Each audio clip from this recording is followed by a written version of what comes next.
अस्सलाम वालेकुम एवरीवन। तो कैसे हैं आप लोग? अल्हम्दुलिल्लाह से बिल्कुल ठीक होंगे। मैं आपका भाई मोहम्मद साजिद अली। तो चलो आज हम बात करते हैं एक और नए वीडियो के बारे में। हिंदुस्तान में हम आए दिन देख सकते हैं कि कहीं ना कहीं ऑलवेज़ हमें हिंदू मुसलमान के जो लफड़े हैं वो देखने के लिए मिलते रहते हैं। और हिंदुस्तान के हालात इतने ज़्यादा बेकार और ख़राब हो चुके हैं कि इन मामलों के अलावा और कुछ दिखता ही नहीं है।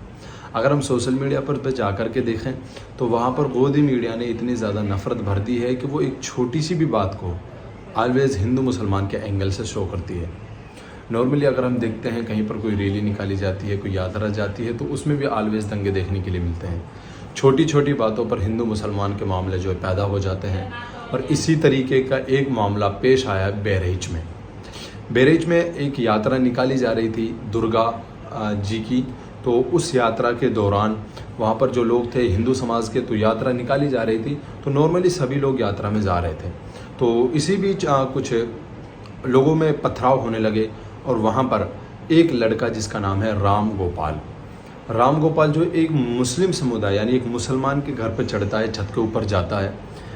तो वहाँ पर जाकर के उसने एक झंडा देखा लगा हुआ जिसका कलर हरा था। नॉर्मली जो मुस्लिम्स के घरों में लगे हुए मिलते हैं, तो उसने जब एक हरा कलर का झंडा वहाँ लगा हुआ देखा तो उसको हटाने के लिए उस छत पे चढ़ता है और पूरी ताकत के साथ उस झंडे को जो वो खींचता है, निकालता है। तो इसी बीच उस घर के ऊपर में जो लोहे की ग्रिल्स लगी होती हैं वो भी गिर जाती हैं सारी की सारी, एंड वो झंडा भी गिर जाता है। और बड़ी बहादुरी के साथ इसके बाद भगवा कलर का झंडा अपने हाथ में लेता है और उसको लहरा करके सबको दिखाता है और लोग इस पर बहुत ज़्यादा खुश होते हैं। लेकिन जैसा ही इतना सब हुआ तो इतने में ही इतनी भीड़ के होने के बावजूद वहाँ पर एक फायरिंग होती है। इसी बीच उस लड़के को गोली लगती है और उस लड़के की जो है राम गोपाल की मौत हो जाती है। इतनी ज़्यादा भीड़ में अब किसी को ये पता नहीं है कि आखिरकार गोली चलाई किसने है, गोली आई कहाँ से है। लेकिन एक समाज के लोगों ने डायरेक्टली दूसरे समाज के लोगों के ऊपर आरोप कर दिया कि भाई जो है गोली चली है वो मुसलमानों की तरफ से चलाई गई है और उसी के कारण इस लड़के की जो है मौत हुई है। तो जब ये मामला पेश आया कि भाई मुसलमानों ने गोली चलाई है तो नॉर्मली कार्रवाई होगी तो सिर्फ मुसलमानों पर ही कार्रवाई होगी।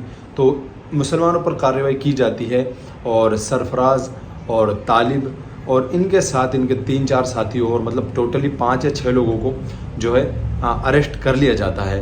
और अरेस्ट करने के बाद ही जैसे ही 1 रात या 2 रात का वक्त गुजरता है डायरेक्टली इन लोगों का इनकाउंटर कर दिया जाता है और इनको डायरेक्टली गोलियां मारी जाती हैं इनके पाँव में पुलिस के ज़रिए से।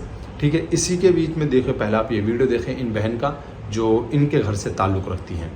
रविवार को जो वहाँ दंगा हुआ है उसमें जिस आदमी की मृत्यु हुई है उसका इल्जाम मेरे पिता और मेरे भाइयों पे आया। मेरे पिता का नाम अब्दुल हमीद और मेरे भाई का नाम सरफराज अहमद और मोहम्मद फहीम। देख सकते हो आप लोग। उस दंगे के बाद 14 तारीख को STF की टीम मेरे घर पहुंची और वहाँ केवानागंज पहुंची मेरे ससुराल, और वहाँ मेरे घर की तलाशी ली तो वहाँ कोई नहीं मिला।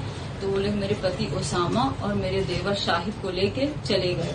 उसके बाद से उन लोगों का कोई अता पता नहीं चल रहा। गाँव से मुझे खबर मिली कि धर्म कांटे के पास से मेरे पापा और मेरे भाइयों को अरेस्ट कर लिया गया है। उनके साथ 1 लोग और हैं, 4 लोगों को अरेस्ट किया गया है। लेकिन मेरे पति ओसामा और शाहिद की भी हत्या कर दी जाएगी। माननीय प्रधानमंत्री जी से, मुख्यमंत्री जी से निवेदन करना चाह रहे हैं कि हमको डर है कि उनकी हत्या कर दी जाएगी। तो खैर आपने देख लिया है पूरा वीडियो। तो इसमें ये बहन जो है साफ तौर पे कहना चाह रही हैं कि कोई भरोसा नहीं है आज के टाइम का जो वक्त चल रहा है। अगर उन लोगों को मौत के घाट पे उतार दिया जाए तो इसमें भी आप लोग समझ सकते हैं। बाकी हम भी सरकार से अपील करते हैं कि जो देखो मुजरिम है उसको तो सज़ा मिलनी है, ये एक अलग बात है, लेकिन इस मामले में पूरी तहकीक की जाए। ऐसा नहीं है कि किसी को तुरंत पकड़ा गया और डायरेक्टली उसके इनकाउंटर किया गया या फिर डायरेक्टली उसे सज़ा दी जाए। बिकॉज महात्मा गांधी को भी जिन्होंने मारा था नाथुराम गोडसे, तो महात्मा गांधी हिंदुस्तान के सबसे बड़े लीडर थे और उनको भी जिन्होंने मारा था तो उनको अरेस्ट किया पहले पुलिस ने। अरेस्ट करने के बाद में उनकी तहकीक की गई और उन पर कार्रवाई हुई, केस हुए, और जब सब चीज़ें उन्हीं के खिलाफ निकली और जब उनको तब जा कर के सज़ा दी गई और तब जाके उन्हें फांसी की सज़ा मिली थी। मतलब सारी चीज़ क्लियर होने के बाद। तो इस मामले में भी इतना जल्दबाजी कुछ नहीं होना चाहिए, क्योंकि हिंदुस्तान में इतना फास्टली अभी कुछ भी नहीं है। और इसकी पूरी तहकीक की जाए, सारे मामले निकाले जाएं, तब जाकर इस सब पर कोई कदम उठाया जाए।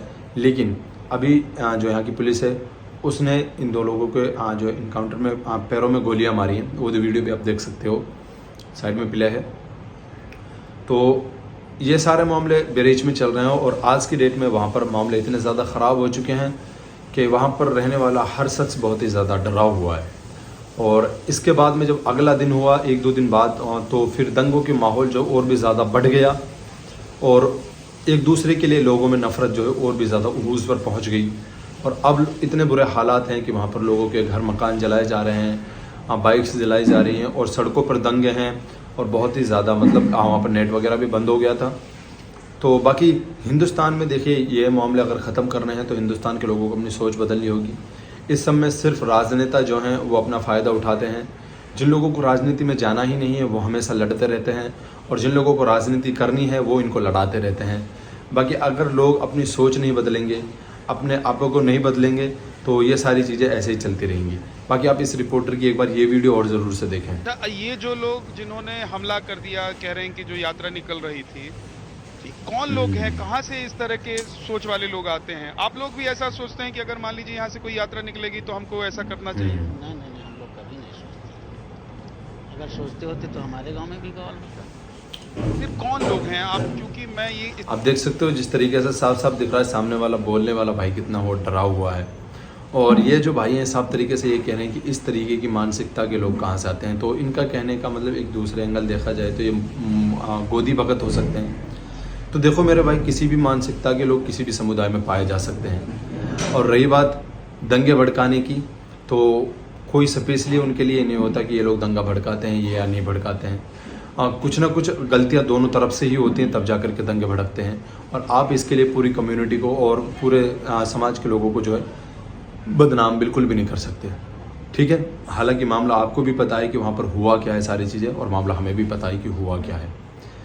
बाकी किसी भी एक कम्युनिटी को बिल्कुल टारगेट नहीं किया जा सकता। हम नहीं कह सकते कि सारे के सारे एक हिंदू को देख करके सारे हिंदू गलत हैं, या फिर कोई ये नहीं कह सकता कि एक मुसलमान को देखने के बाद में कि सारे मुसलमान जो है गलत हैं। कोई भी इंसान हिंदू या मुसलमान होने से पहले इंसान है, और हर इंसान के पीछे शैतान है, और शैतान का काम है इंसान को गुमराह करना और किसी भी तरीके से उनको फंसाना। और आज के डेट में हिंदुस्तान में जो हिंदू मुसलमान के मामले चल रहे हैं ये सिर्फ राजनीतिक मामले हैं, इसके अलावा कुछ भी नहीं। बाकी हर इंसान अपनी हैसियत के मुताबिक समझदार है। और ऑलवेज़ देखा जाता है कि गरीब लोग बेरोज़गारी ज़्यादा होने की वजह से और पढ़ाई लिखाई यानी एजुकेशन कम होने की वजह से ये सारी चीज़ें जो है सामने फेस करनी होती हैं। अगर वाकई हिंदुस्तान में लोगों के पास रोज़गार होता और अठाली नहीं फिरते लोग, शिक्षित लोग होते, तो वो बिल्कुल भी दंगों में नहीं फंसते। तो इसके लिए लोगों को अपनी सोच बदलनी चाहिए, अपने आप को ऊपर लेकर के जाना चाहिए। ये था बहरीच का पूरा मामला। आई थिंक अब आपको सारी चीज़ें जो है समझ में आ चुकी होंगी। बाकी वीडियो को शेयर करें अपने दोस्तों के साथ और चैनल को सब्सक्राइब करें। मिलते रहेंगे इंशाल्लाह नई वीडियोज़ के साथ में।